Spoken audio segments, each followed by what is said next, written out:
그래서 제가 먼저 제 마음을 오픈하면서 저의 삶 가운데 역사하셨던 하나님의 그 역사하심에 대해서 간증을 하면서 나눌 것인데요. 오늘 말씀대로 도끼가 나무 뿌리에 놓이는 그런 과정을 저는 많이 밟았습니다. 그리고 회개하는 과정도 밟았습니다. 그래서 머지않아 오실 그 주님의 나라에 알곡으로 저도 들어가기를 소망하면서 이 설교 준비하면서 제가 참 부끄러웠습니다. 주님, 나 이렇게 부르셨는데 제가 저희 아들 운동시킨다고 쫓아다니다 보니까 돈 벌고 다니고 막 그래서 주님에게서 마음이 좀 이렇게 멀리 떠나서 생각이 주님께 향하는 것보다는 세상을 향하는 마음이 더 많아서 너무나 죄송하고 부끄러우면서 오늘 앉으면서 계속 눈물이 나더라고요. 그런 마음으로 여러분 함께 들어주시길 바랍니다. 저는 예수님을 영접하고 그 복음 전도의 그런 과정을 겪는 시작이 언제였냐면 1987년, 지금으로부터 38년 전입니다. 고등학교 1학년 때 친구를 통해서 교회에 처음 가게 됐습니다. 교회에는 어릴 때도 주일학교, 여름성리학교 때 다녔어요. 근데 제가 인격적으로 주님을 내 마음에 모시면서 나 이제 하나님 믿겠습니다 라고 고백하면서 간 거는 고등학교 1학년 때였습니다. 친구에게 나 교회 좀 데려다 줘, 이렇게 제가 얘기할 수 있었어요. 왜냐하면 제가 그 고등학교 1학년 때 사춘기잖아요. 그때는 좀 더뎠어요. 지금은 빠르지만 그럴 때 인생에 대한 회의도 생기고 또 저희 부모님의 가정 불화가 심했기 때문에 그때 고민이 참 많았었는데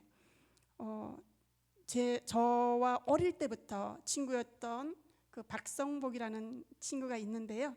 그 친구가 저에게 복음을 전해줬어요. 그래서 나를 너무나 사랑하시고 나의 죄를 다 용서하시고, 그렇지만 그분이 마지막 날 오셔서 심판하실 텐데 우리를 그 영원한 천국으로 죄 용산 받아서 인도하시는 그 하나님이 계시다는 그 소리에 귀가 번쩍 뜨였고 가고는 싶었는데 그 친구한테는 자존심 상해서 말을 못했어요. 저희 라이벌이었거든요. 그래서 다른 친구에게 교회 좀 데려다 줘 했을 때 제일 처음 간 교회가 동해에 있는, 강원도 동해에 있는 제1침례교회였습니다. 그곳에 9월 12일 날 갔던 걸로 기억나는데요.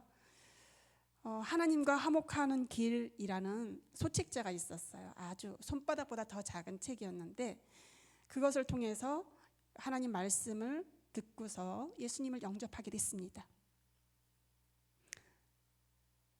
전도사님께서 저에게 그 말씀으로 예수님을 소개해 주셨는데 하나님의 사랑이 느껴졌어요. 그래서 제 마음이 너무 뜨겁고 감격해서 얼마나 울었는지 그 복음을 듣는 그 자리에서 눈물을 흘리면서 회개하면서 시시콜콜한 죄까지 다 생각이 나는 거예요. 그 순간에. 그래서 그 감격에 겨워서 너무나 행복했습니다. 그 길을, 그날이 토요일이었는데 학교에 바로 달려갔어요. 가서 공부를 하면서 제가 그 자리에 있는데 한 친구가 혼자 있었어요. 그 친구에게 복음을 전했어요. 예수님 영접하고 바로 그날 복음을 전했는데 그 친구 그 다음 날 저희 교회에 같이 오게 됐어요. 너무나 놀라운 일이었어요. 저는 그게 너무나 당연한 줄 알았는데 사람들은 다 그런 게 아니었더라고요. 특별한 하나님의 은혜였더라고요. 그래서 그 친구가 또 전도를 하고 또 계속 전도하고 이 전도의 불이 계속 번져서 저희 반 친구들은 저희 교회를 거의 한 번은 다 다녀가고 저희 학년의 친구들도 많은 친구들이 다녀가서 그때가 고등학교 1학년이었는데 고등학교 1학년, 2학년 지나면서 저희 동료 친구들이 20명이나 정착하게 됐어요, 교회에. 그리고 후배들에게도 이 전도의 불이 번져서 저희 고3이 됐을 때도 고2 학년 아이들이 또 20명 정착하고, 그러니까 저희 교회가 담임 목사님께서 환갑이 지나는 그 나이에 개척을 시작하셨는데 어른들 숫자보다 학생들 숫자가 더 늘어났어요. 너무나 놀라운 일이었어요. 그래서 그 학생들이 나중에 장차 교회의 기둥 같은 집사들이 되었어요. 네, 너무나 놀라운 하나님 은혜였습니다. 모일 때마다 교회가 교회가 정말 천국과 같았어요. 그 걸어 다니는 게 구름 위를 밟고 가는 그런 느낌이 있잖아요. 너무 행복하고, 학교 끝나면 교회 가고, 교회 끝나면 또 집에 가는 그 길이 너무너무 행복했어요. 걸어 다니면서 전도하고, 버스 안에서 전도하고, 걸어 다니면서 성경 읽고 산길을 올라 내려왔거든요. 근데 저희 학생들이 그렇게 매일 교회를 갔고요. 특별한 은혜였습니다. 매일 성경 공부를 하고요. 매일 기도했어요. 그래서 그 시간 지금 돌이켜 보니까 그때가 가장 그 축복받은 시간이었고 가장 행복했던 시간들이었던 걸로 제가 기억합니다. 저희 담임 목사님께서는 저희가 너무 얼마나 예뻤겠어요. 그러니까 저희한테 매일 라면이 끓이지 않도록 매일 라면을 공급해 주셨어요. 그 바로 밑에 1층의 슈퍼였고 저희는 2층 상가였거든요. 주공 아파트에. 이건기 목사님이셨는데 지금은 고인이 되셨지만 그 하나님 아버지의 사랑으로 저희를 이렇게 사랑해 주시고, 정말 기억하기로 그 목사님은 너무나 정직하시고요. 선교사님 같았어요. 그리고 정말 영어를 너무나 잘하셔서 통역도 하시고 그 동해 지역의 선교사님들 모시고 다니시면서 학교 전도하시면서 통역하시는 그런 훌륭한 목사님이셨어요. 그런데 아버지 사랑을 저희에게 듬뿍 주셔서 참 추억이 많고 정말 행복했던 학창 시절이었습니다. 제가 예수님을 믿고 8일 만에 그 강원도 동해의 무릉계곡에서 침례를 받았습니다. 기쁨이 넘쳐서 천국에 사는 그 천국의 모형에서 사는 것 같았습니다. 구원의 확신이 분명해지자, 예수님 믿고 일주일 내내 성경 공부했거든요. 구원의 확신이 분명해지자 부모님께 저 교회 다녀요. 부모님도 어머니도 예수님 믿고 함께 천국 가요. 이렇게 메시지를 전했더니 거절만 하시는 게 아니라 저를 집에서 내쫓으셨어요. 여러분 얼마나 그 눈이 완전히 그 정말 독사의 눈처럼 붉게 물들어가지고 막 잡아먹을 듯이 막 했는지 몰라요. 어머니가 아니었어요. 그때 그 눈은 그 마귀에 사로잡힌 눈이었어요. 가끔 어릴 때 성경학교 다니면 그 성경책, 기도원 협회에서 주는 성경책 있죠? 작은 수책으로 그 성경책을 어머니가 볼 때마다 버렸어요. 그런데 이번에는 눈에 불을 켜고 화를 냈어요. 한 집에 두 종교를 믿으면 이 집안은 망한다 하시면서 그 두꺼운 나무 빗자루를 들고서 저를 몽둥이 찜질을 했어요. 그러니까 머리부터 발끝까지 다. 그런데 그 순간 나를 구원하기 위해서 나의 죄를 대속하셔서 십자가에 피 흘리신 예수님을 생각하면서 예수님을 배신할 수가 없었어. 나 교회 안 갈게요 하면은 안 때렸을 거라고요. 근데 그 말이 도무지 입에서 떨어지지가 않았어. 그 순간 예수님께서 당한 고난을 생각하니 참을 힘이 생겼습니다. 너는 하나님의 딸이니 하나님의 집으로 가 하면서 쫓아내자 저는 가방을 싸들고 교회로 갔습니다. 전도사님께서는 지금 그 이름이 생각이 나네요. 이향자 전도사님이었거든요.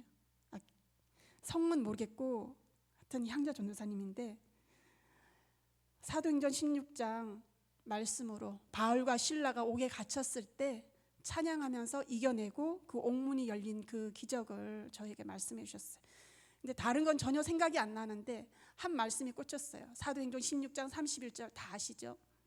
주 예수를 믿으라. 그리하면 너와 네 집이 구원을 받으리라. 아멘. 이 사도 바울의 말씀이 제 마음에 꽂혔어요. 등교한 그날 전도사님은 저를 학교로 보내시면서 등교한 이후에 다시 교회로 가니까 전도사님이 저의 손을 이끌고 저희 집까지 택시를 타고 같이 가주셨어요. 그래서 무사히 집에 돌아갔습니다. 저는 그날 이후로 부모님의 구원을 위해서 말로 안 되니까 금식을 하면서 하나님 앞에 그리고 부모님 앞에 떼를 썼습니다. 주님, 주 예수를 믿으라. 그리하면 너와 네 집이 구원을 받으리라 하셨잖아요. 제가 주님을 믿어요. 그러니까 속히 부모님을 구원해 주세요. 이렇게 기도했습니다. 그러자 저희 어머니는 너는 하나님 딸이니까 하나님이 너희 아버지라면서 그러니까 하나님께 먹을 거 달라고 해. 너는 굶어도 싸. 이런 식으로. 눈도 깜짝 안 하셨어요. 그래서 생떼를 쓰면서 물을 마셔야 될지 말아야 될지도 모르면서 그냥 누워 있었어요.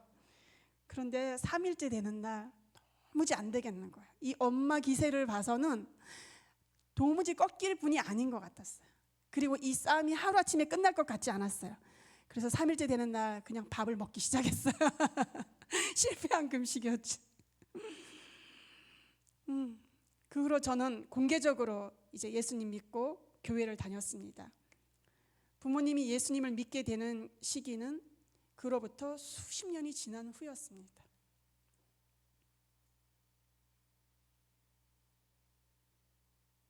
저는 집에서 예수님을 믿는 대가로 밥 한 술에 어머니 욕설을 한 바가지, 눈물의 반찬, 매일 아침 저녁에 눈물을 대할 때마다 먹고 마셨습니다.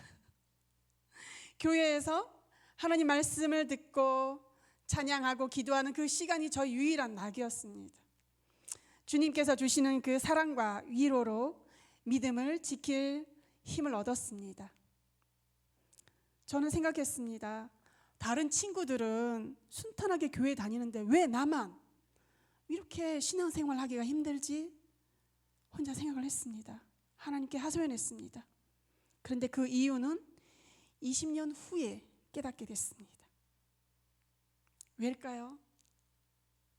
왜 부모님 구원을 위해서 기도를 했는데 25년, 35년이 지나서야 부모님이 돌아오게 되는 이 긴 여정을 겪었을까요? 저한테만 하나님이 어려운 숙제를 내신 것 같았어요. 그리고 나중에 하나님께 여쭙어요. 하나님, 왜 나만 이렇게 힘들게 신앙생활을 해야 됩니까? 나는 버림받은 자식입니까?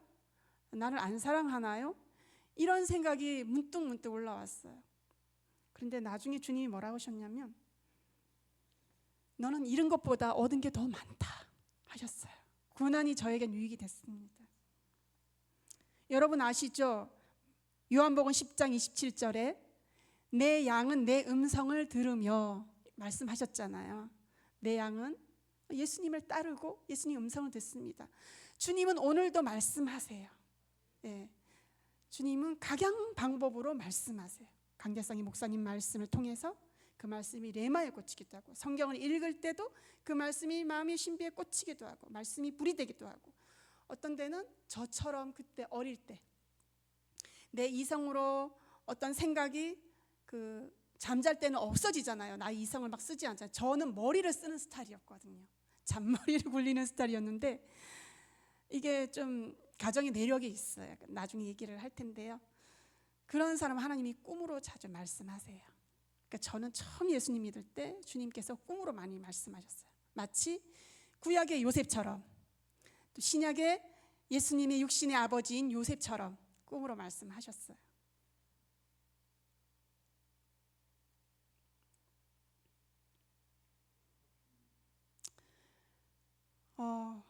예수님에 대한 그 부모님이 그 반감이 너무 심하고 이렇게 긍정적으로 반응하지 않고 저를 항상 적대시하는 걸 보면서 저도 모르게 하나님 안에 불신의 마음이 쌓여갔어요. 믿는데 하나님을 믿는데 솔직히 제 안에 막 두 마음이 생기고 믿는 자 안에 불신앙이도 같이 싹트는 거였어요. 이게 다 뿌리가 있더라고요. 오늘 말씀에도 도끼가 나무 뿌리에 놓였으니 어떻게 해요? 하나님이 심판이 내리기 전에 너희의 마음을 변화시키라는 거죠. 마음의 자세, 겉모양이 아니라 바리새인 서기관들 얼마나 번지르르하게 경건의 모양을 갖추고 있습니까? 누가 봐도 흠잡을 데 없이 완벽하게 신앙생활한 것 같지 않습니까? 근데 그 마음 안에는 저도 예수님을 믿으면서 겉모양은 신앙생활 열심히 하고 막 그때 얼마나 은혜를 주셨는지 별명이 울보였어요. 예배 시간에 앉으면 눈물이 나는 거예요. 그 목사님 말씀 그냥 다 외워지는 거예요. 그 말씀을 그냥 나가서 친구들한테 얘기하면 그냥 교회를 따라오는 거예요.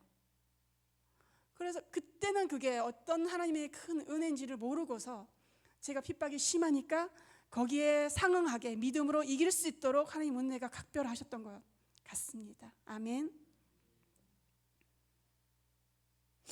나만 버림받은 느낌, 부모님께 당하는 그 고난을 누구도 이해하지 못하는 외로움, 세상과 단절된 상태로 밤에 눈물로 지새는 그런 날들이 많았습니다. 가끔 북한 성도들이 생각이 납니다. 그들도 세상에서 고립되어서 잊혀져 있는 것 같은 그런 느낌을 가질 것 같아요. 어느 날 주님께서 북한의 어린이를 위해서 기도하라 이런 말씀을 하시더라고요. 한동안 순종하다가 불순종할 때가 많았습니다. 잊고 살 때가 많았습니다. 하루속히 자유통일이 되어서 신앙생활도 자유롭게 하는 그날이 오기를 소원합니다. 제가 어릴 적부터 하루가 멀다고 살벌하게 싸움하셨었어요. 부모님이 저를 핍박하는 그때만큼은 한마음이 되시는 거예요. 마치 예수님을 향해서 이를 갈던 서기관 바리새인들이 각자 자기 주장을 하다가 예수님을 죽일 때는 혈안이 돼서 한마음 되는 것처럼요. 엄동설한인데도 부모님은 연탄불을 넣어주지 않았어요. 솜이입을 한 장 건네주면서 너네 하나님 아버지가 너는 따뜻하게 하실 거니까 이걸로 자렴. 끝. 냉정했어요, 어머니가. 하나님의 사랑을 모르는 부모님을 위해 눈물로 기도할 때 주님께서 꿈으로 소망을 주셨어요. 꿈속에서 제가 성가대석에 앉아 있는데 힘없이 머리를 숙이고 풀이 죽어 있었습니다. 소원이 더디 이루어지는 것에 대해서 지쳐 있었고 마음이 상했어요. 잠언 13장 12절 말씀에 소원이 더디 이루어지면 그것이 마음을 상하게 하거니와 소원이 이루어지는 것은 곧 생명나무니라. 아멘. 저희 가족들은 다른 사람들 그 가족들 다 들어온 이후에 저 큰 대문을 열고서 맨 나중에 들어오는 거였어요. 그러니까 제가 꿈 안에서도 얼마나 지쳐서 머리를 푹 박고 있었는지 몰라요. 근데 마지막에 들어오는 사람들을 보면서 너무나 감사했고 그 한 번의 꿈으로 인해서 제가 25년, 30년을 소망을 잡고 인내할 수 있었습니다. 아멘. 그래서 예수님 믿는 사람은 점쟁이들이랑 달라요. 우리가 회개하고 말씀으로 거룩해지면 하나님이 주시는 그 꿈은 거룩한 꿈입니다. 아멘. 2년 후엔 1990년도 침례신학대학 입학 원서를 내밀었습니다. 어머니는 저를 못 말리겠다는 듯 네, 그럴 줄 알았다 하시면서 포기하셨습니다. 할렐루야. 그때 저는 부모님이 반대하시면 저는 신학교 갈 수 없습니다. 부모님이 허락하면 제가 하나님 뜻인 줄 알고 신학대학교 가겠습니다 하고 하나님께 기도했습니다. 그런데 생각 밖에 부모님이 유한 반응을 내보이셨어요. 그래서 그 후로 학비도 내주시고 심지어는 유학하니까 동해에서 대전에 유학을 하니까 하숙비도 주셨어요. 그래서 저는 교육 선교사의 꿈을 안고서 대전으로 기독교 교육학과에 입학할 수 있었습니다. 저희 가정의 복음화의 시작은 시작뿐만 아니라 내내 저를 단련하는 그 영적 훈련의 도가니였습니다. 동생들은 제가 매맞는 것을 보고도 두려웠을 텐데 동생들은 다 예수님을 영접하게 되었습니다. 그런데 부모님 몰래 교회를 다녔습니다. 남동생이 교회를 다니자 어머니는 인연이 제사도 못 지내게 이 외아들을 데리고 교회를 가냐? 하면서 저를 다시금 몽둥이로 그게 있잖아요. 그 청소하는 그 마대자루 같은 그런 막대 빗자루로 저를 또 때리는 거였습니다. 너무나 이제 맞는 게 두려웠어요. 온 동네에 제가 예수님께 미쳤다는 소문이 파다했습니다. 그때는 제가 예수님께 미치지 않으면 살 소망이 없었습니다. 제가 교회에 가서 심야 기도하면 부모님은 절에 가서 철야 기도를 했어요. 제가 교회 가서 헌금하면 부모님은 절에 가서 절 짓는데 벽돌 지붕 하는 거기도 헌금을 하는 거예요. 1년에 저희가 종갓집, 저희 아버지가 2대 독자 외아들이잖아요. 1년에 6번에서 8번 제사는 기본이었어요. 거다가 친인척들 제사들까지 쫓아다니는 거예요.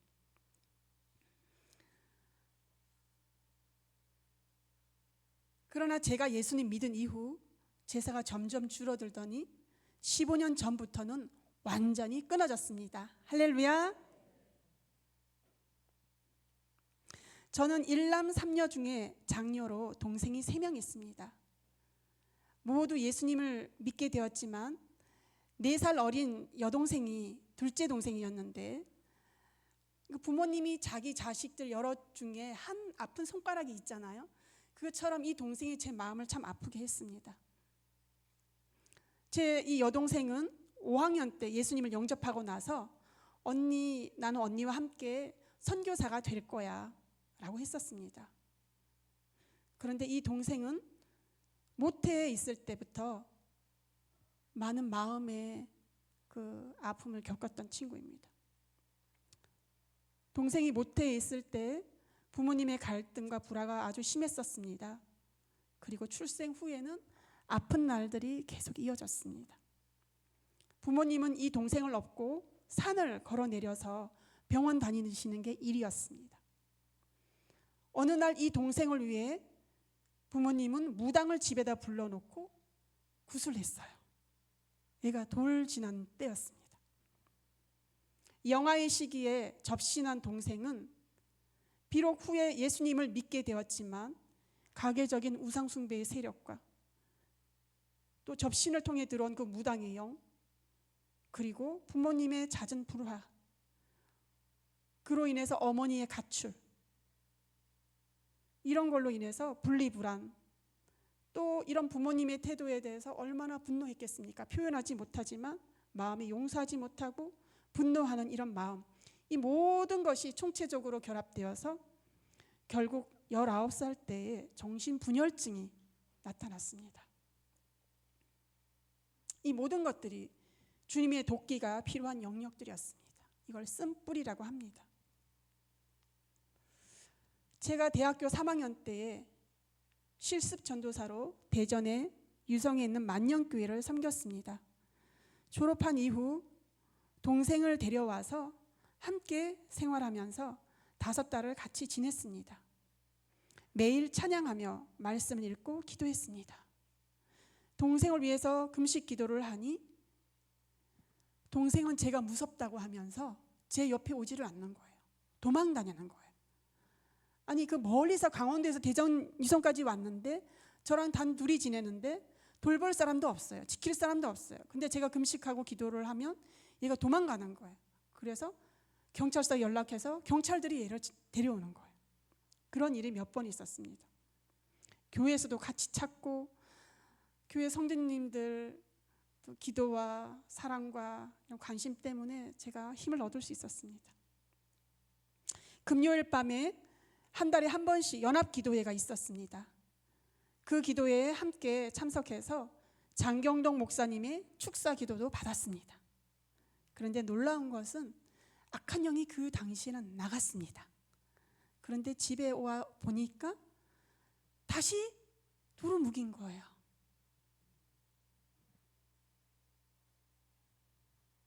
그래서 얘는 속이는구나 이렇게 알았어요. 근데 이게 정신분열증은 환영을 보고 환청을 듣고 그리고 정신이 분열됐기 때문에 하나를 집중하지를 못해요. 성경을 읽어도 성경책 이게 넘어가지를 않는 거예요.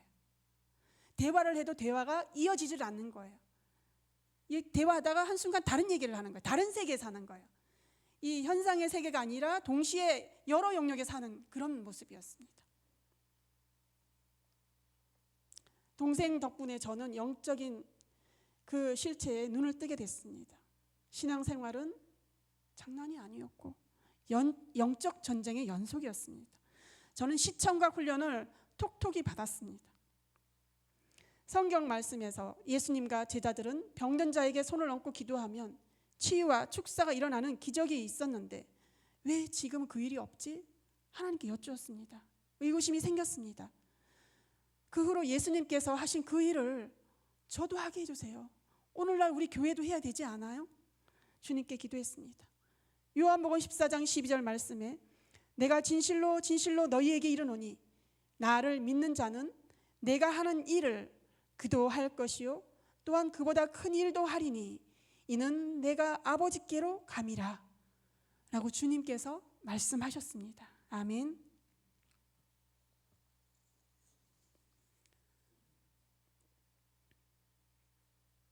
침례신학대학을 졸업하고 한참 후에 저는 동생들과 서울에서 생활했습니다. 신학대학원에 가고 싶은 마음은 굴뚝 같았는데 돈이 없었어요. 한 푼도. 부모님께 손을 벌릴 수가 없었어요. 동생들 많고 병원비 들어가는데 무슨 체면으로 그 유학까지 한 것만 해도 감사하고 그렇게 살았습니다. 그런데 국제신학대학원 대학교의 부총장님 교회를 제가 섬기게 되었습니다. 교회의 후원을 받아서 신학대학원에 MDB 과정에 입학했습니다.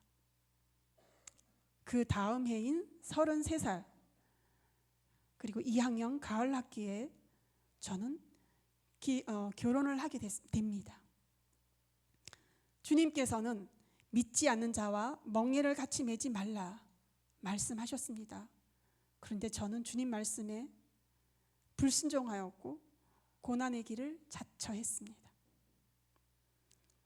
기도하면서 나 보내주소서 보내주소서 이 찬양을 하면서 저 선교사로 가겠습니다. 이 집안에 저희 남편에게 선교사로 가겠습니다 하고 용감무쌍하게 결혼했습니다. 그 후에는 결혼한 지 보름 되는 날 이후로 밀려왔습니다. 결혼 전에 각오한다고 청계천에 그 산에 산기도를 하러 다녔습니다. 한 달 반, 2달 정도는 기도를 한 것 같습니다. 왜 이 남자와 결혼하고 싶지 생각했습니다. 기본적으로 인간 됨됨이가 됐어. 그리고 직장도 반듯해. 돈으로 고생시킬 일 없어. 이러면서 제가 타당한 이유를 댔습니다. 신학교 다니면서 여러 신학생들, 목회자도 만나보았지만 마음에 드는 사람이 없었습니다.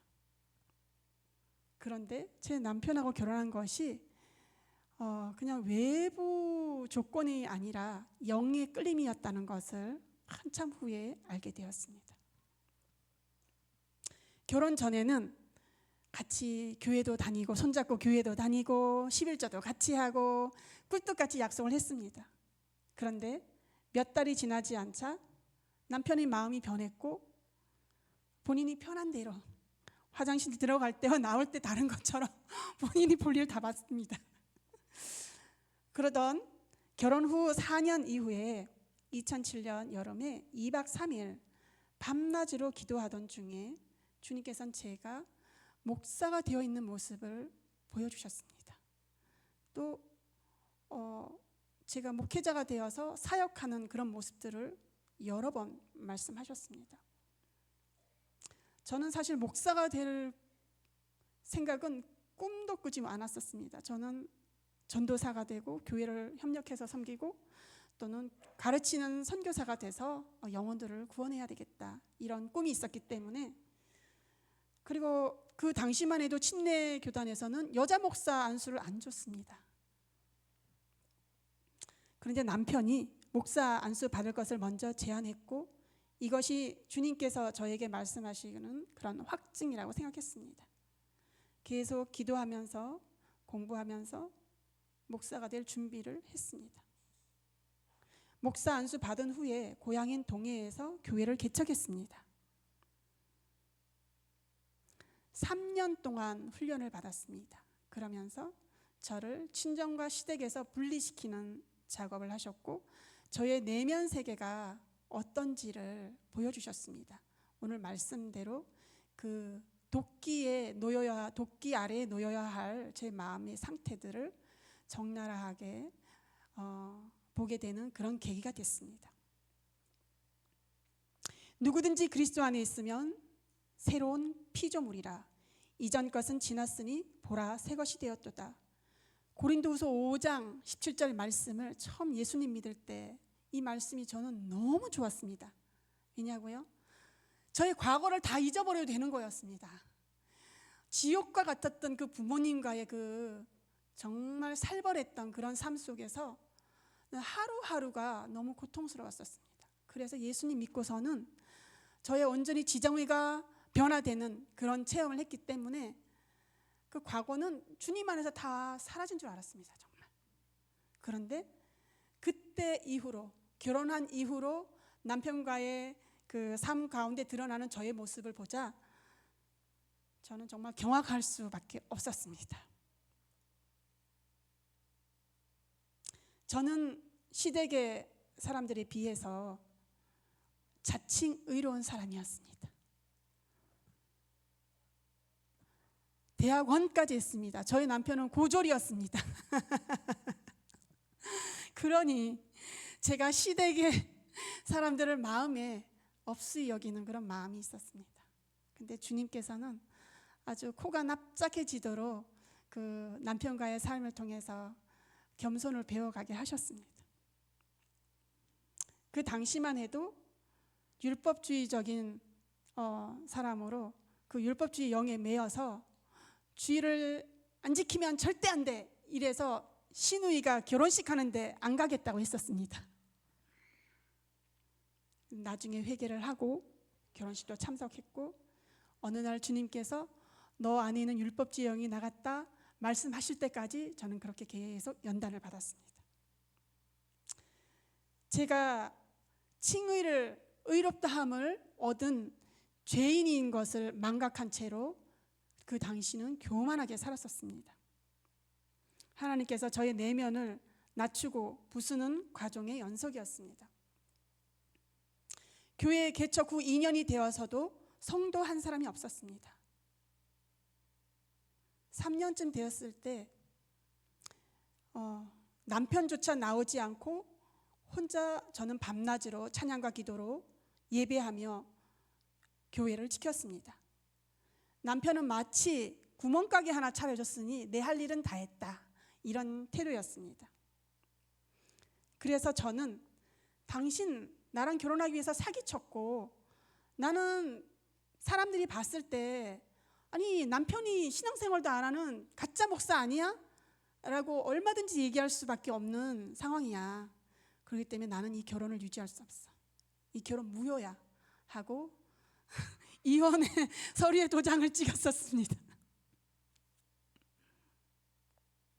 그런데 숙려 기간 동안 하나님께서 남편의 마음을 만지셨고 자기가 정말 잘못했노라고 저 앞에 무릎을 꿇고 울면서 사죄했습니다. 그것은 저의 어떤 약함과 그런 과오에도 불구하고 하나님께서 긍휼을 베푸시는 그런 시간이었습니다. 그래서 부흥 강사로 오신 목사님 앞에 저희 부부는 재결합하기로 서약했습니다. 이 과정을 통해서 저는 저의 내면의 문제의 원인을 깊이 돌아보는 계기가 되었습니다. 남편에 대한 분노, 이것은 근본적인 원인이 저희 아버지에 대한 상처에서 온 것을 알게 됐습니다. 그리고 어머니로부터 남아 선호 사상에 물들어 있던 그 어머니로부터 남동생과 비교당하고 차별당하고 그리고 학대당한 그런 보복 심리와 함께 제 안에 미해결된 살인적인 분노의 결과로 제가 이혼 도장까지 찍었다는 것을 알게 됐습니다. 겉으로 드러난 문제는 신앙적인 거고 또 돈 때문에 싸우니까 경제적인 것도 있었습니다. 제가 부모님과 남편을 판단하고 부정적인 기대로 살았음을 알게 됐습니다. 그 상처로 인해서 제 스스로 저를 보호하려는 방어 기제를 세웠고, 그래서 내적 맹세를 하면서 제 인생의 수레바퀴가 이 내적 맹세한 대로 굴러가는 시스템이 세워진 것을 알게 되었습니다. 이와 같은 쓴뿌리 외에 가장 근본적인 쓴뿌리가 90% 이상이 저의 인격에 영향을 미쳤는데, 그것은 바로 우상숭배의 영향력이었습니다. 출애굽기 20장 3절로 5절 말씀 함께 보겠습니다. 말씀 띄워주세요. 3절부터 읽겠습니다. 시작. 너는 나 외에는 다른 신들을 내게 두지 말라. 너를 위하여 새긴 우상을 만들지 말고, 또 위로 하늘에 있는 것이나 아래로 땅에 있는 것이나 땅 아래 물속에 있는 것에 어떤 형상도 만들지 말며 그것들에게 절하지 말며 그것들을 섬기지 말라. 나 내 하나님 여호와는 질투하는 하나님인즉 나를 미워하는 자의 죄를 갚되 아버지로부터 아들에게로 3, 4대까지 이르게 하거니와. 아멘. 이 말씀 10계명의 첫째, 둘째 계명대로 제 동생이 정신병이 든 것, 그리고 이 모든 것이 부모와 열조가 우상숭배했고 하나님과 하나님의 말씀을 거역한 열매임을 깨닫게 됐습니다.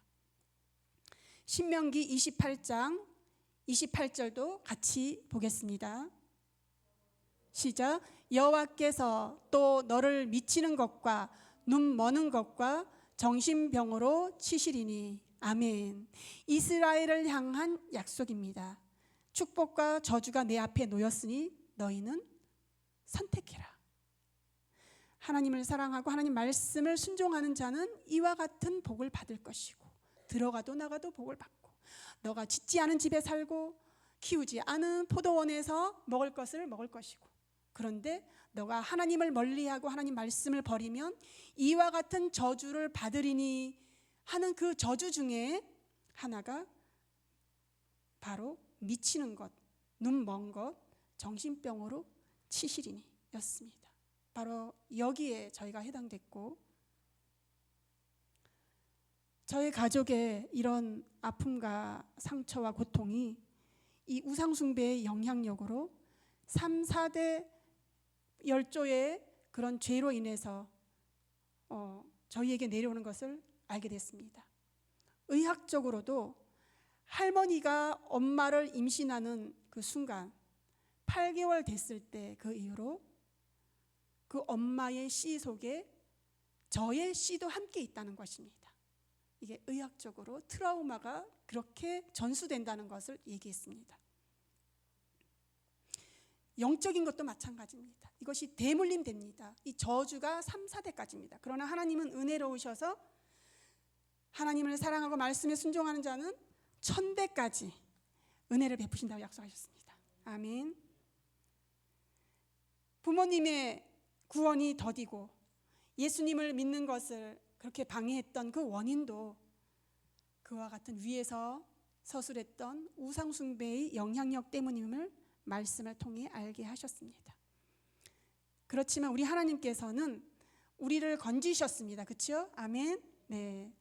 우리가 우리 죄를 자백하면, 요한일서 1장 9절 말씀, 우리가 우리 죄를 자백하면 저는 미쁘시고 의로우사 우리 죄를 사하시며 우리를 모든 죄에서 깨끗하게 하십니다. 아멘.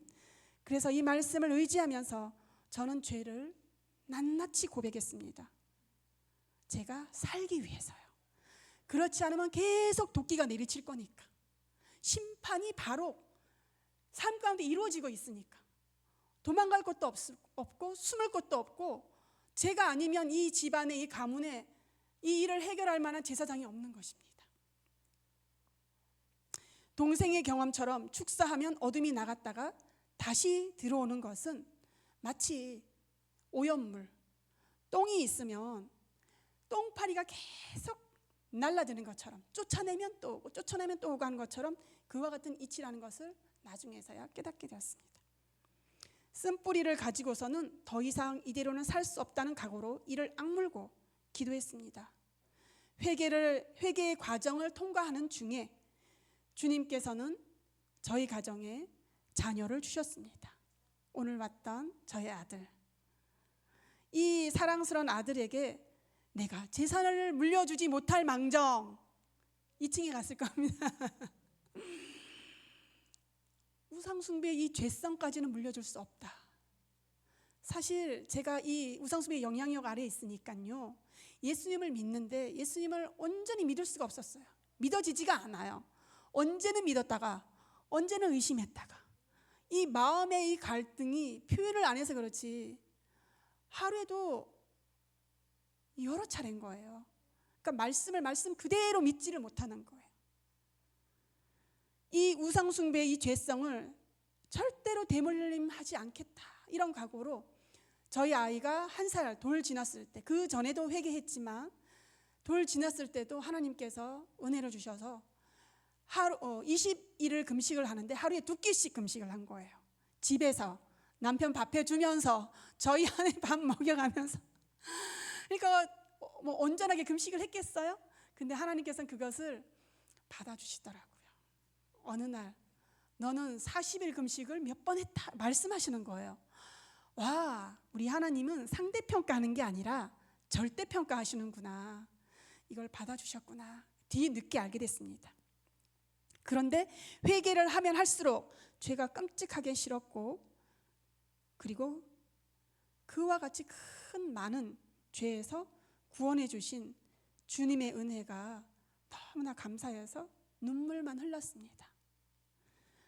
하나님의 마음을 슬프게 한 죄, 그것이 너무 마음이 아파서 금식하면서 이 악에서 저희 가족을, 저희 아들을 구원해 달라고 하나님께 매달렸습니다. 또한 저와 남편과 시댁 부모 형제들까지 구원해 달라고 회개를 했습니다. 남편의 시댁은 저의 가문의 죄보다 못하지 않더라고요. 이 적나라한 것을 잠시 후에 말씀드리겠습니다. 너무 길나요? 제가 마칠까요? 죄송한데 시간이 이렇게 많이 흘렀으면 어떡해. 이거 한 번만 얘기할게요. 다음에 이 똑같은 얘기 안 했으면 좋겠습니다. 죄 보고 싶지 않아요. 자랑하고 싶지도 않고요. 동일시 이 부모와 열조의 죄, 남편이 부모와 열조의 죄를 동일시 회개하면서 마치 누구처럼, 다니엘과 느헤미야처럼 회개하면서 동일시 회개했습니다. 주님의 긍휼을 구했습니다. 이 영혼들을 구원하실 이는 오직 우리 주 예수 그리스도밖에 없습니다. 아멘. 이렇게 회개 기도하던 어느 날 주님께서는 너 7대조 때 들어왔던 영이 나갔다? 말씀하셨어요. 7대조 때 제가 어떤 영이 들어온지 어떻게 알아요? 누구한테 축사 받은 게 아니에요. 근데 회개 기도할 때 그 영이 나갔다. 근데 저는 깨달음이 왔어요. 이 영이 미치게 하는 영이구나, 정신질환의 영이구나 깨달았어요. 제가 4학년 5학년 때 아버지가 학교 공무원이었는데 아버지가 정신적으로 문제 있다는 것을 그때 제가 인식하기 시작했거든요. 근데 이것이 저에게도 있었다는 것을 어느 순간 느꼈어요. 정신이 핑 도는 것 같고, 순간 내가 여기 있는데 여기 있지 않은 것 같은 느낌이 들 때가 있었거든요. 근데 하물며 제 동생은 어땠겠습니까? 이 영이 우리 집안에 대대로 내려온 영이었구나. 근데 할렐루야, 주님께서는 여기에서 저를 구원해 주셨습니다. 아멘. 제가 이게 있는지 없는지도 모르는 어느 순간 하나님께서 이 영에서 저를 해방시켜 주셨습니다. 그리고 인간은, 몸은 영을 담는 그릇이고 실제는 이 몸이 아니라 영이라는 것을 알게 됐습니다. 그리고 이 가계의 세력이, 가계적으로 대대로 내려오는 세력이 있음을 인정하지 않을 수가 없었습니다. 이것은 신학교에서 누구도 가르쳐주지 않았습니다. 이렇게 얘기하면 예수님 믿을 때 모든 이 죄가 처리가 됐는데 말씀과 달라, 이렇게 얘기합니다. 그래서 저는 하나님께 들었기 때문에 저는 말하지 않을 수 없습니다. 그리고 제가 이혼 숙려 기간에 그 치유센터를 방문하게 됐습니다. 그러면서 거기에서 이 모든 뿌리의 근원이 우상숭배라는 것을 깨닫고 회개 기도문 10장짜리 회개 기도문을 들고 다니면서 밤낮으로 기도했습니다. 이 10장을 읽기만 하는데 3시간 걸립니다. 근데 이 죄를 적나라하게 썼는데 보기도 싫어요. 처음에 의무적으로 했어요. 근데 나중에는 하나님께서 회개 영을 부어주시니까 눈물을 흘리면서 이 죄가 너무나 심각하다는 것을 알게 되었고, 그런데 이 어마어마한 죄에서 구원하신 그 하나님의 은혜와 사랑이 너무나 감사했습니다. 아멘. 저희 어머니 아버지에게는 어떤 영이 있었냐면 편집증, 뭔지 아시죠? 의처증, 의부증, 이게 편집증이에요. 의심에 의심을 낳고 이 의심을 정당화하기 위해서 자료를 수집하고 사람을 정말 이렇게 괴롭힐 수가 없어요. 지금 사실 부모님이 분가에 계시거든요. 아버지는 엄마를 학대하면서도 뭘 잘못했는지 깨닫지 못하고, 엄마는 이 아버지가 두려워요. 그런데 의심을 계속하는 거예요. 아버지가 엄마를 학대했고 그 의처증 때문에 학대를 하고, 엄마는 아버지의 그 영향으로 의부증까지 생긴 것이었습니다. 제가 남편과 그 가문을 위해 동일시 회개하는 어느 날 큰 시어머니께서 저에게 소스를 주는 거예요. 너희 남편의 외할아버지가 절을 세운 주지승이었어.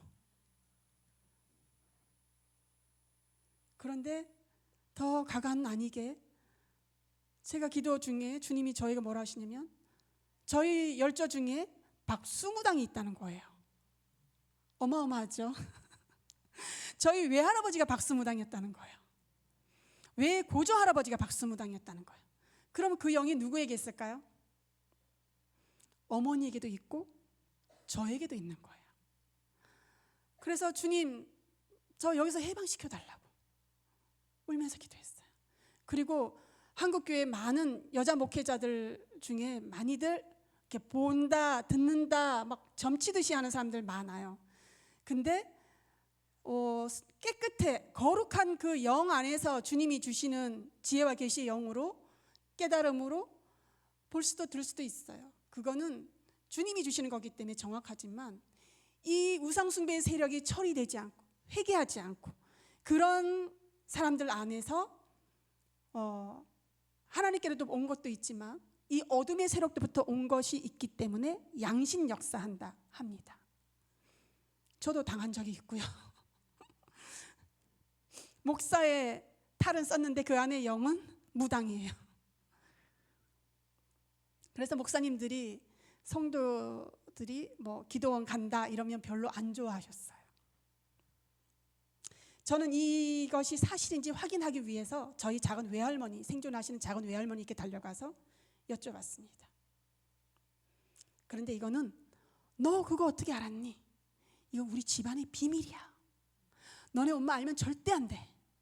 아직도 저희 어머니는 제가 이것을 안다는 사실을 모릅니다. 저는 친정과 시댁의 어른들과 면담하면서 일일이 죄의 목록을 찾았습니다.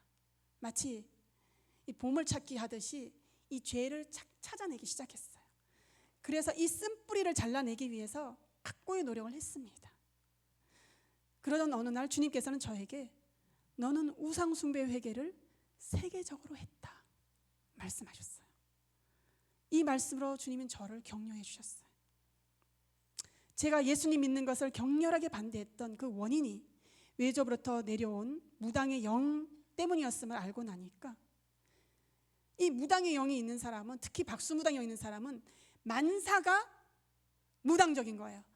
1년 365일이 하루에도 아침 저녁이 삶의 모든 순간순간이 무당적인 거예요. 얼마나 괴로운지 몰라요. 그 밑에서 제가 막 배겨나려니까 너무너무 싫었던 거예요. 이 모든 것이 이 어둠의 영향력인 것을 깨닫고 나니까 저는 어머니에 대해서 연민의 마음이 들었고 용서가 됐습니다. 말로는 그동안 기도하면서 엄마를, 나를 때린 엄마를 용서합니다 하는데 이게 마음 깊은 곳에서는 용서가 절대 안 됐어요. 그런데 바로 이 시기에 저희 어머니가 저 몰래 교회를 나가기 시작하셨습니다. 할렐루야. 회개가 구원에 이르는 지름길입니다. 아멘. 그 당사자가 못해도 이것을 아는 우리와 같은 믿는 사람들이 동일시 회개하면 주님께서 그들의 죄를, 저희가 회개한 그 기도를 보시고 씻어주십니다. 아멘. 그러니까 너희가 서로 발을 씻으라 말씀하셨으니까 서로 씻어줘야 됩니다. 그때가 복음을 전하고 기도한 지 25년 정도 됐을 때입니다. 25년을 기도해서 결국은 하나님께서 승리하셨습니다. 제가 어머니와 그 가문의 죄를 회개하고 난 직후였습니다. 그로부터 10년이 지난 후 제가 동해에 있는 한 개척교회를 섬기게 됐습니다. 말씀과 기도로 6개월 정도 무료로 사례비 받지 않고 섬겼습니다. 그런데 놀랍게 이 교회에 저희 아버지가 나오기 시작하셨습니다. 할렐루야. 지금은 집사님이 되셨어요. 76세인데 작년에 집사님이 되셨거든요. 아무것도 모르는데 집사님이 되셨어요. 그래서 이 집사직을 준 목사님이 하나님께 기도했대요. 주님, 이 사람은 신앙생활 한 지도 얼마 안 됐고 가나다 잘 모르고 아무것도 모르는데 어떻게 해요? 내가 이걸 주는 게 맞습니까? 여쭤보는데 뭐라고 하셨냐면 그 딸이 그 아버지를 위해서 얼마나 기도했는 줄 아느냐.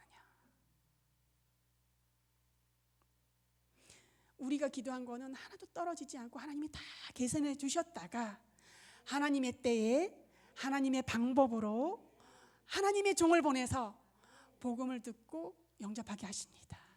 최근에는 저한테 물어요. 기도는 어떻게 하는 거니? 그래서 제가 이번에 가서 아버지 기도는 이렇게 하는 겁니다. 방법을 가르쳐드리고 헌금은 어떻게 하는 겁니다. 가르쳐드렸어요. 근데 아직 돈에서 노연하지 않아서 11조 말도 못 꺼냈습니다. 그렇지만 주일날 갈 때는 꼭 빈손으로 가지 말고 하나님께 예물을 드리는 거라고 알려드렸습니다. 우리 가정에 승리와 구원을 주신 주님을 찬양합니다. 여러분 부모, 형제, 가족 구원을 위해서 얼마나 기도하세요. 그런데 놀랍게도 시댁에도 역사가 일어났습니다. 큰형님이 시집 와서 불신 가족에 그 중을 배출한 그 가정에서 얼마나 힘들었을까요? 다 있던 신앙 다 까먹고 새까매요, 영이. 그런데 제가 기도하면서 복음을 전했는데 이분이 말을 듣지 않자 하나님이 정말 다리 몽둥이를 분질러서 교회를 가게 하는 거예요. 그래도 말을 안 듣자 그 다친 다리를 또 분질러서 교회를 가게 하더라고요. 왜냐하면 제가 권면하고 기도하고 권면하고 기도해도 2번이나 말을 안 듣더라고요. 그러면 하나님, 저는 포기했습니다. 하나님께서 하나님 방법으로 저 영혼을 사랑하시면 반드시 건져주십시오. 온전히 의탁했어요. 결국은 지금 신앙생활 열심히 하고 있고 교회에서 재정집사님으로 계셔요. 권사님 되셨어요. 참. 아직 돌아오지 못한 시댁의 남은 가족을 위해서도 기도하고 있습니다. 이 가족들이 하나님께 나오는데 방해물이 있었어요.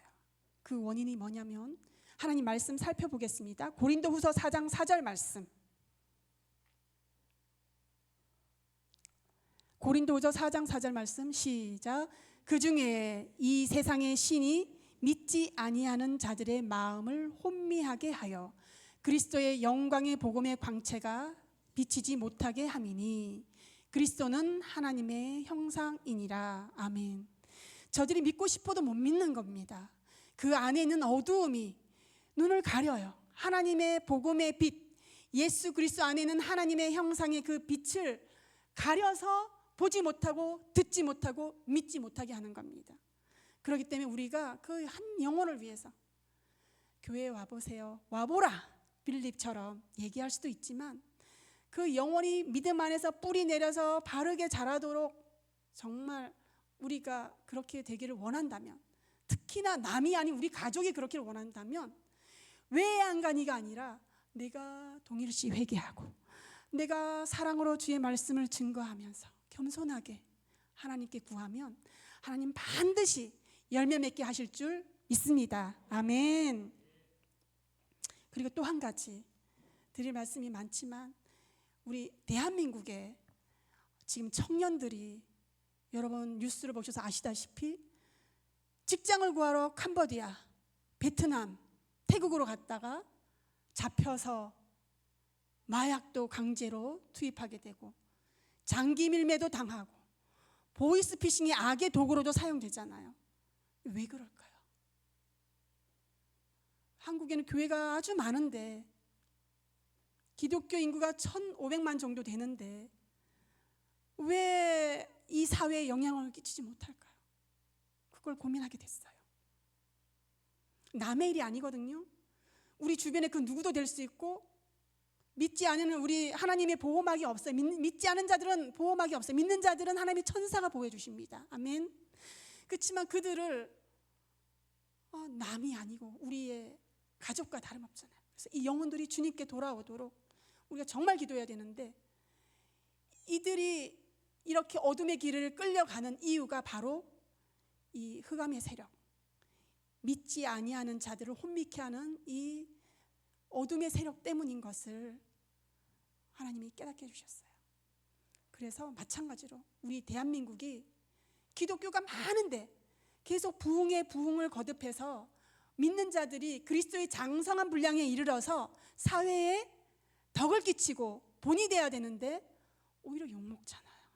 이건 뭐냐면 우리 안에 대대로 한국 그 하늘에 있는 그 어둠의 세력이 있거든요.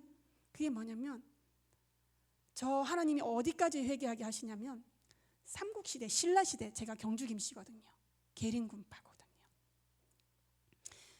경주에 갔을 때 그런 것들을 목격하게 하는 거예요. 어떻게 저는 가면 맨날 죄만 보게 하는 거예요. 유아 살해를 해서 그 지역을 지키는데 바쳤다는 거예요. 몰렉신에게 자녀를 드린 거거든요. 그런 우상숭배의 죄, 살인의 죄, 이런 것들 신라시대부터 2차 돈이 뭐 어쩌고저쩌고 하면서 불교를 받아들였잖아요. 이게 우리도 모르게 우리의 DNA 안에는 우리 민족적으로 우상숭배 영향이 있는 겁니다. 그래서 예수님 믿는데 예수님을 이용해서 달라고만 하지 주님께 온전한 신앙으로 드려지지를 못하는 겁니다. 그래서 주님이 우리 한국을 향해서 많이 슬퍼하고 계시고, 그래서 주님의 보호막이 거치면 정말 악에게 팔려 다니는 거예요. 그래서 이 일을 두고 이제 교회가 회개할 때 부흥 좋습니다. 영혼 구원 좋습니다. 그렇지만 우리 대한민국 자유민주주의 체제를 지키기 위해서, 자유통일이 그날을 속히 오게 하기 위해서 우상숭배 회개가 첫 번째, 두 번째, 세 번째, 이게 전도의 지름길이고 부흥의 지름길이고, 회개할 때 하나님의 불이 그 회개한 그 자리에 떨어집니다. 아멘. 여러분, 회개할 때 하나님의 은혜가 얼마나 강한지 여러분 경험해서 다 아시잖아요. 한국도 마찬가지고 한국 교회도 마찬가지입니다. 우리가 기도할 때 대한민국이 살아나고 한국 교회가 살아나고 우리 교회가 살아날 줄 믿습니다. 아멘. 기도하시겠습니다. 고맙고 감사하신 하나님 아버지, 저를 죄와 어둠과 그 수많은 흑암에서 건져내신 하나님 아버지,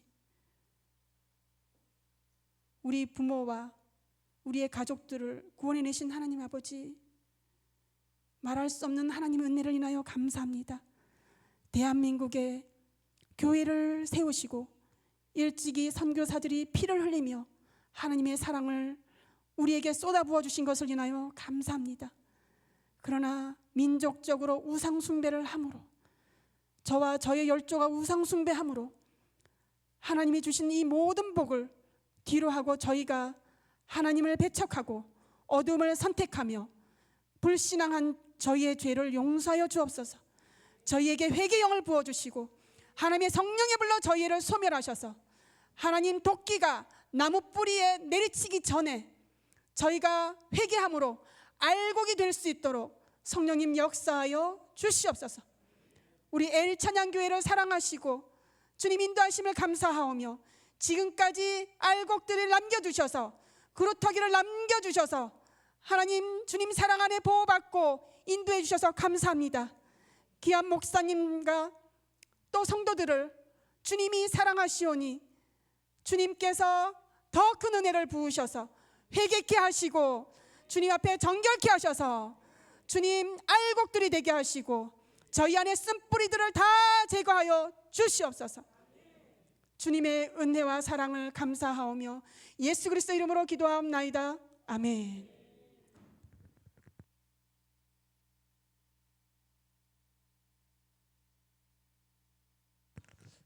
오늘도 귀한 종을 세우시고 또 말씀해 주신 하나님께 우리 영광의 박수 올려드리겠습니다. 또 오늘 우리에게 말씀 전해주신 김찬미 목사님 감사의 박수 하겠습니다. 본인이 경험한 이 하나님에 대해서 참 적나라하게 자기의 어떤 허물까지도 이렇게 얘기할 수 있는 것은 성령 안에 예수 안에 있어야만 이게 가능합니다.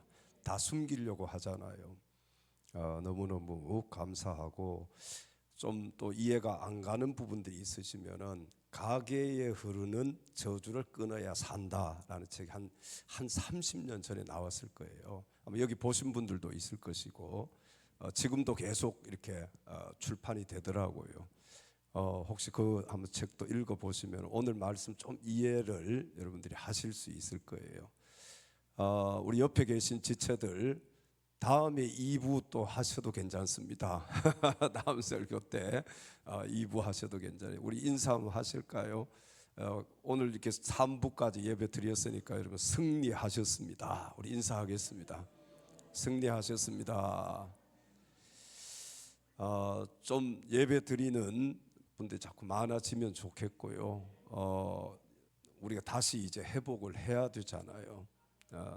뭐 하나에서부터 10까지 다 무너진 것이 다시 이제 회복이 돼야 되는데 오늘 그래도 이렇게 좀 아마 지난번 다음 그 전주보다 더 많이 이제 참석하셨는데 다음 주는 더 많이 참석할 수 있도록 우리 지역장님들 목자들 자꾸 건면을 하시면 좋겠어요. 이렇게 말씀을 자꾸 들어야 믿음은 들으면서 나는 거니까. 네, 그래서 한 분이라도 더 말씀 듣고 또 은혜 받고 또 변화되고 그렇게 할 수 있도록 다음 주는 이제 바자회 점검 및 대청소입니다. 그냥 좀 뭐 이렇게 체육복이나 작업복 하나씩 좀 가지고 오시고요. 올해 아마 할 것도 없어요. 제가 보면 1시간 정도면 다음 주는 다 될 거예요. 항상 이렇게 얘기하고 한 2시간 하는 것 같은데 다음 주에 꼭 작업복 입고 오시고 우리 바자회도 다 이제 막 준비가 돼서 빨리 진행이 돼야 되는데 우리 김태하 성도님 어디 가셨어요? 오후에 참석 안 하셨어요? 막 열심히 하는데 오늘 이 티켓이 아마 좀 이게 만들기는 했는데 여러분들이 나눠주기가 조금 이렇게 부족한 면이 있어서 제가 하여튼 이번 주간에 그 티켓을 만들어서 드릴 테니까 꼭 다음 주에 다 티켓 만드는 그 티켓을 우리 또 지역별로 목장별로 하기로 했나요? 어떻게 했죠? 왜 목장별로 다 나누어서 팔 수 있으면 팔고 또 못 파는 분은 알아서 목자가 다 사서 나눠주든지 그렇게 하시면 좋을 것 같습니다. 그리고 11월 첫째 주는 우리 항복수 집사님 오늘 오셨지요? 어디 계세요? 네, 아까 잘 기도하면서 준비하셔서 또 오늘처럼 은혜 받을 수 있도록 그렇게 해주시면 고맙겠습니다. 얼마나 떨리겠어요 지금. 우리 항복수 집사님이 아마 처음일 것 같아요. 그렇죠? 이것도 하나님이 성령 하나님께서 감동을 주셨기 때문에 간증합니다. 여러분 이 쉽지 않습니다. 그렇죠? 교회 20년 30년 다녀도 간증하기가 어려워요. 우리 항복수 집사님 위해서 기도해 주시고 또 다음 주도 다음 주도 오늘처럼 또 은혜 받을 수 있도록 그리고 첫 번째 주잖아요. 두 번째 주가 11월 둘째 주가 우리 홍일성 교사님 지금 사역들 이렇게 많아서 다른 곳으로 뭐 외국도 갔다 오시고 하느라고 이제 그 주에 이제 또 시간이 이제 돼서 두 번째 주 그리고 세 번째 주는 우리 선교 출정 예배입니다. 이관영 목사님 지난번에 우리 청주에서 올라오신 원로 목사님께서 말씀 전해 주시고 여기서 주무시고 함께 베트남으로 월요일 날 9시 10분 비행기입니다. 원래는 그게 좀 뭐 10시 넘어서 있었는데 또 이렇게 바뀌어졌어요. 그래서 여기서 한 5시에 새벽에 출발을 해야 됩니다.